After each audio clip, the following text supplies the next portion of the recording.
오늘 읽은 말씀에 근거해서 십자가 하나님의 능력과 지혜라고 하는 제목으로 말씀드리겠습니다. 우리 성도의 삶을 무엇에 비유해 볼 수 있을까요? 저는 질그릇 속에 보배를 담은 것이다 라고 그렇게 생각을 합니다. 질그릇 속에 보배를 담은 것이죠. 우리는 질그릇과 같은데 우리 안에 예수 그리스도께서 계심으로 우리의 존재가 하나님 보시기에 아름다운 것, 그것이 바로 성도라고 생각을 합니다. 성도는 질그릇 안에 보배를 지닌 자여서 보배로 인해서 내가 하나님 앞에 존귀하다라고 하는 것을 확인하는 것이죠. 근데 우리의 신앙생활에서 아주 큰 싸움 중에 하나가 내가 질그릇이 아니라 내가 금도금하고 싶어 하는 것, 내가 금도금하고 싶어 하는 것이 우리 신앙의 큰 싸움 중에 하나일 것입니다. 어떻게 해서든 내가 잘나 보이려고 하는 거죠. 신앙생활 하면서 정말 제대로 우리가 하나님을 만나게 되면 우리의 모습이 변하는 것이 사실입니다. 우리의 마음도 변하고 또 우리의 외적인 말과 행동도 변하는 것이 사실입니다. 이것을 우리가 성숙이라고 이야기하고 성화라고 이야기를 하죠. 그러면 우리가 성숙하고 성화가 되면, 우리가 다르게 말하면 우리가 질그릇에서 금도금한 것처럼 바뀌면, 그러면 우리가 더 잘나 보임으로 우리가 하나님 앞에 더 존귀하게 되느냐? 그건 아닌 것 같습니다. 오히려 우리가 조금 외적인 부분이 달라지고 또 예수 닮는 자처럼 또 하나님의 뜻 앞에 순종하는 자로 우리가 변한다 할지라도 오히려 우리 속에 있는 보배가 더 빛나 보이는 것, 그 가치를 더 우리가 깨닫게 되는 그것이 바로 우리 신앙생활인 것 같아요. 우리가 처음에 신앙생활을 할 때는 하나님과 자신이 별반 다르지 않다고 생각하는 경우가 많습니다. 하나님이 나보다 조금 더 크신 분으로 생각하는 경우가 많아요. 그래서 신앙을 막 가지게 되고 때로는 봉사하게 되고 섬기게 되면 내가 아니면 하나님 나라가 세워지지 않을 것 같은 착각을 할 때가 많습니다. 내가 아니면 교회가 유지되지 않을 것 같은 생각을 하는 경우가 꽤 있습니다. 근데 우리가 신앙이 깊어지면 어떻게 될까요? 내가 조금 나아지는 그것과는 비교가 안 될 정도로 하나님이 얼마나 크신 분이신지를 우리는 알게 돼요. 또 하나님이 얼마나 선하신 분이신지를 우리는 알게 됩니다. 그냥 내가 하는 그 섬김과 내가 하는 봉사, 이것과는 비교가 안 될 정도로 하나님께서 나에게 은혜 베풀어 주셨다라고 하는 것을 우리가 고백하게 되는 것, 그것이 우리 신앙생활인 것 같습니다. 여러분은 어떤 모습으로 살고 계신지요? 내가 여전히 내가 금도금함으로 내가 그래도 꽤 괜찮은 사람이야 라고 하는 것을 사람들 앞에 보여주는데 관심을 가지며 혹시 살고 있는가?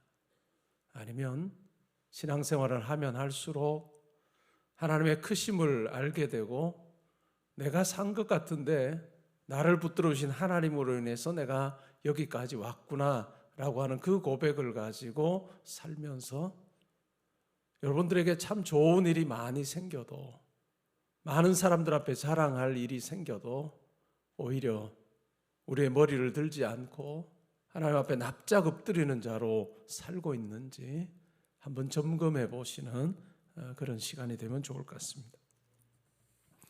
오늘 읽은 말씀에 보니까 바울이 그렇게 말합니다. 십자가의 도가 멸망하는 자들에게는 미련한 것이요 구원을 받는 우리에게는 하나님의 능력이다 라고 말합니다. 고린도 교회에는 여러 파당이 있었습니다. 베드로를 따르는 사람들이 나는 베드로파다, 아볼로를 따르는 사람들은 나는 아볼로파다, 바울을 따르는 사람들은 나는 바울파다. 그리고 실제로 그리스도를 따라서 나는 그리스도파다라고 하는 사람들이 있었는지는 명확하지는 않습니다. 바울이 그냥 여러 파당에 대한 이야기를 하면서 심지어는 그리스도파다라고 하는 말을 하고 있는지 아니면 실제로 있었는지 명확하지 않습니다. 어쨌든 분명한 것은 파당이 있었던 건 사실입니다. 베드로를 따랐던 사람들, 내가 베드로에게 속한 자다라고 이야기했던 사람들의 속내는 무엇이었을까요? 유대인의 특권의식이 그 배후에 자리 잡고 있는 것 같습니다. 하나님의 선민으로서, 그리고 하나님께서 가장 먼저 예수 그리스도의 복음을 알게 하신 자, 그들이 바로 유대인입니다. 그리고 유대인들 중에서 또 두드러진 제자들 중에서도 수제자였던 베드로. 우리는 이 유대인의 특권의식을 우리는 간직한 사람이야 라고 하는 마음이 내가 베드로에게 속한 자다라고 하는 그 마음 속에 있었던 것 같습니다. 또 아볼로파의 경우에 어떨까요? 아볼로는 수사학에 굉장히 능했던 사람입니다. 오늘날로 치면 학식에 있어서 출중했던 사람이라고 할 수 있겠죠. 왜냐하면 고대 학문에 있어서 매우 중요한 것이 수사학이었습니다. 그런데 아볼로는 바울보다는 훨씬 더 말을 잘했던 것 같아요. 바울의 경우를 보면 그런 힘이 있으나 너의 말은 힘이 없다라고 하는 그런 평가를 받기도 했습니다. 그런데 아볼로의 경우에는 달라요. 아볼로의 그 언변은 참으로 뛰어났습니다. 아볼로 정도는 돼야 우리가 지도자 삼고 따를 수 있지. 저 정도 배움이 있어야 우리가 따를 만하지 라고 하면서 은근히 나의 배움을 이 아볼로를 따름으로 과시하고자 하는 그 마음, 그것이 아마 아볼로파 사람들에게 있었던 것 같습니다. 바울파의 경우에는 어떨까요? 바울은 이방인들에게 예수 그리스도의 복음을 전했습니다. 율법을 지키지 않아도, 유대인이 되지 않아도 이방인으로 살면서 예수를 그리스도로 고백하면 하나님 구원 백성 될 수 있다라고 하는 그 당시에 많은 복음 전도자들과 비교할 때 굉장히 차별화된 복음을 전했습니다. 바울을 따랐던 사람들의 속내는 어떨까요? 바울이야말로 진짜 복음 전하는 사람이지, 바울이야말로 복음이 뭔지를 제대로 아는 사람이지, 내가 바울에게 속했다라고 하는 그 주장을 하면서 우리야말로 다른 사람들과 다르게 복음을 제대로 아는 사람이지 라고 하는 그 같은 마음으로 나는 바울파다라고 하는 이야기를 했던 것 같습니다. 각자 자기를 드러낼 만한, 자기 주장을 할 만한 그러한 것을 담아서 서로 파당을 이루어서 다투고 있는 그러한 모습, 그것이 바로 고린도 교회의 모습이었습니다. 혹시 여러분들에게는 이와 같은 마음은 없는지요? 우리 교회 안에 바울파나 베드로파나 아볼로파는 없다 할지라도 이것과 유사한 그런 파당이, 아니면 유사한 생각이 내 마음속에 자리 잡고 있을 수 있습니다. 하나님께서 나에게 은혜 베풀어 주신 이유는, 하나님께서 나를 구원하신 이유는 우리 자신을 돌아보면서 적어도 나에게 이러한 것이 있기 때문에 하나님께서 나를 구원하셨지라고 생각하면 이 파당을 지어서 살았던 사람들과 별반 다르지 않습니다.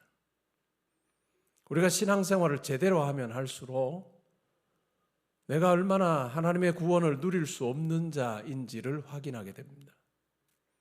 신앙이 깊어지면 깊어질수록 하나님께서 나를 구원의 길로 인도하신 것 자체가 얼마나 있을 수 없는 일이고, 또 얼마나 큰 사랑을 나에게 보여주신 것인지를 알게 됩니다. 이것을 말로만 알게 되는 것이 아니라 실제로 경험하게 될 때 우리는 하나님 앞에서 머리를 숙일 수밖에 없고, 또한 성도들 앞에서 머리를 숙일 수밖에 없는 자로 우리는 살게 됩니다. 하나님께서 우리에게 직분을 주셨을 때도 내가 이 직분을 도무지 감당할 수 없는 자임을 고백하는 그 마음으로 직분을 감당하게 됩니다. 여러분들의 섬김이 교회 안에서 다른 사람들과 비교해서 조금 더 나은 것이 있다 할지라도 여러분의 물질 드림이 조금 더 많다 할지라도, 여러분의 봉사의 자리가 조금 더 많다 할지라도 오히려 그것이 하나님 앞에서 섬김, 하나님 앞에서 은혜와 섬김에 하나님의 사랑을 확인하는 자리가 되어야 하지, 그것이 내가 이와 같기 때문에 하나님께서 나를 붙들어 주셨다라고 하는 교만함으로 나아가는 자리가 되어서는 절대로 안 될 것입니다. 바울은 아주 분명하게 이야기합니다. 십자가는 하나님의 능력이요 하나님의 지혜다 라고 그렇게 이야기합니다. 이어지는 내용을 보면 헬라인들의 경우에는 지혜를 구합니다. 유대인들의 경우에는 표적을 구하며 살았습니다. 얼마나 많은 지혜로운 말을 할 수 있느냐를 가지고 그 사람을 판단했고, 또 얼마나 능력을 보여줄 수 있느냐, 표적을 보여줄 수 있느냐라고 하는 것으로 하나님의 사람임을 입증하려고 하고 그렇게 평가를 하려고 했습니다. 이 두 가지의 공통된 점이 있다면 강함을 보이라라고 하는 것입니다. 강함을 보이고 너의 잘남을 보이라 라고 하는 것이 바로 핵심입니다. 그러면 우리가 인정하고 믿어주겠다라고 하는 내용이죠. 근데 바울은 이렇게 고백합니다. 유대인은 표적을 구하고 헬라인은 지혜를 찾지만 우리는 십자가에 못 박힌 그리스도를 전하니 유대인에게는 거리끼는 것이요 이방인에게는 미련한 것이지. 그러나 오직 부르심을 받은 자들에게는 유대인이나 헬라인이나 그리스도는 하나님의 능력이요 하나님의 지혜다라고 그렇게 이야기합니다. 그래서 하나님의 어리석음이 사람보다 지혜롭고 하나님의 약하심이 사람보다 강하다라고 그렇게 고백하고 있습니다. 예수 그리스도의 십자가의 의미를 깨달은 바울은 평생을 약함의 사도로 삽니다. 바울이 자기를 자랑할 것이 꽤 많았던 사람이었습니다. 바울의 학벌만 이야기를 해도 이야기할 것이 참 많았던 사람이고, 과거의 자기의 삶을 이야기해도 하나님 앞에 아름답게 살려고, 경건한 삶을 살려고 어느 누구보다도 열심내었던 사람이었습니다. 근데 예수를 만나고 나서 바울은 180도 바뀝니다. 자기의 잘난 것을 자랑하기 전에 자기의 약함을 자랑합니다. 자기의 약함을 자랑한다는 것이 어떤 의미일까요? 자기의 약함을 자랑하는 것 속에 하나님이 거하실 여지가 커진다라고 하는 것을 바울은 깨달았습니다. 자기의 모자람을 이야기하기 시작할 때, 모자람을 인식하기 시작할 때 하나님의 은혜가 더 강하게 임하는 것을 그는 경험했습니다. 예수 그리스도의 십자가 속에 하나님의 능력이 있고 하나님의 지혜가 있습니다. 온 우주 만물을 창조하신 하나님께서 우리를 구원하시기 위해서 자기 아들을 이 땅에 우리와 같은 모양으로 보내셨습니다. 그것도 왕으로 와서, 또한 아주 유명한 군인으로 와서, 장수로 와서 우리들 중에서도 뭔가 탁월한 모습을 보여주신 것이 아니라 우리와 똑같은 모습으로 오시되 많은 사람들의 눈에 전혀 띄지 아니하는 그러한 모습으로 이 땅에 오셨습니다. 목수의 아들로 목수로 오셔서 이 땅에 삶을 사셨습니다. 그 하나님의 아들이 비천한 모습으로 이 땅에 오셨고, 그리고 우리를 위하여, 우리를 대신하여 십자가에 죽으심으로, 의로우신 그분이 우리를 대신하여 죽으심으로 우리가 예수 그리스도의 십자가를 믿을 때 우리 가운데 놀라운 구원이 이루어지게 하시는 하나님의 놀라운 방식으로 우리를 구원하셨습니다. 우리가 십자가를 묵상할 때마다 도무지 우리가 은혜 받을 수 없는 자임을 우리는 확인하게 됩니다. 하나님의 그 놀라운 사랑을 내가 받을 수 없는, 자격 없는 자임을 우리는 확인하게 됩니다. 그러한 나에게 하나님께서 예수 그리스도의 십자가로 나를 구원하셨다라고 하는 것을 확인하게 되는 것입니다. 예수를 믿은 후에도 여전히 죄로부터 자유롭지 못한 자신을 발견합니다. 여전히 우리 마음속에 자기를 드러내기를 원하는 마음으로 가득 차 있고 내가 주인 되어 살고 싶어하는 그 마음이 여전히 내 마음속에 있음을 확인하게 됩니다. 그럴 때마다 예수 그리스도의 십자가 아래로 나아가 내가 그와 같은 존재임을 고백하게 될 때 우리의 그와 같은 허물과 죄를 용서하여 주시고 우리의 마음을 하나님의 은혜와 사랑으로 덮어주시는 그 하나님을 만나게 되는 경험을 하게 됩니다. 그래서 바울은 날마다 내가 죽는다라고 고백하며 십자가 아래로 나아가는 그와 같은 걸음을 멈추지 않았습니다. 우리가 십자가 아래로 갈수록 내가 얼마나 하나님과 성령님 그리고 예수 그리스도와 비교할 때 턱없이 부족한 자이고 추악한 자인지를 깨닫게 되고 이러한 나에게 하나님께서 자녀라 불러주시고 구원 백성 삼으신 것을 생각할 때 감사하는 마음이 우리 가운데 있습니다. 우리가 십자가를 날마다 묵상할 때마다 우리가 고개를 들 수 없는 자임을 하나님께서 나에게 은혜 베풀어 주셨음을 고백하게 되는 것입니다. 그리고 이 십자가를 볼 때 이것이야말로 하나님의 지혜와 하나님의 능력임을 우리는 고백하게 되는 것입니다. 그러면서 우리의 삶의 자리에서 내 약함을 이야기하는 약함의 사도로 살았던 바울에게 하나님께서는 강한 능력으로 역사하셨다는 것을 우리는 알게 됩니다. 우리가 약함으로 우리의 약함을 자랑하기 시작할 때 우리 가운데 역사하신 하나님의 강함이 많은 사람들에게 오히려 더 두드러지게 보이는 삶을 살게 하실 것입니다. 여러분 신앙생활 속에서 날마다 예수 그리스도의 십자가 아래로 나아가 우리의 불충함과 또한 우리의 죄 많음을 고백하는 그와 같은 시간이 있기를 바랍니다. 그럴 때 날마다 나에게 허락하신 하나님의 그 은혜와 사랑이 내 마음 속에서 고백이 되게 하시고 유지되게 하시고 또한 그 마음으로 우리가 말하고 살게 하실 때 우리는 예수 그리스도 닮는 자 되어 겸손을 실천하는 자로 살게 된다는 것을 우리가 기억하면 좋겠습니다. 사랑하는 성도 여러분, 저는 여러분의 이 땅에서의 삶이 오직 예수의 십자가를 붙들면서 하나님의 능력과 지혜를 시간이 지날수록 더 많이 알아가는 그러한 모습으로 살면 좋겠습니다. 여러분의 봉사의 자리가 오히려 하나님께서 나를 붙들어 주셔서 이것이 가능하게 되는 자리. 세상에서는 다르겠죠. 세상에서는 내가 이와 같은 일을 했다 권리 주장하게 됩니다. 그러나 교회는 그러한 곳이 되어서는 안 될 것입니다.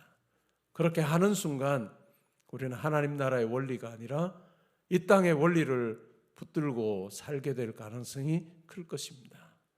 봉사할 수 있는 건강과 여건을 허락하신 하나님을 찬양하고 감사하며 섬기면 좋겠습니다. 하나님 앞에 물질을 드릴 때도 마찬가지일 것입니다.